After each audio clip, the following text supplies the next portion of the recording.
Hurricane Thelma has changed her mind. But the weather-wise flyers of Airborne Early Warning Squadron 4 know that a hurricane is a fickle lady. They know that just as easily she may change her mind again.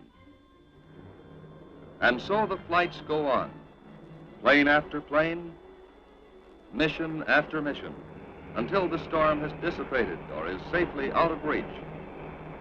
This is the job of a hurricane hunter, a service to the public, to the millions of people who depend upon the accurate and timely warnings of the Joint Hurricane Warning Service.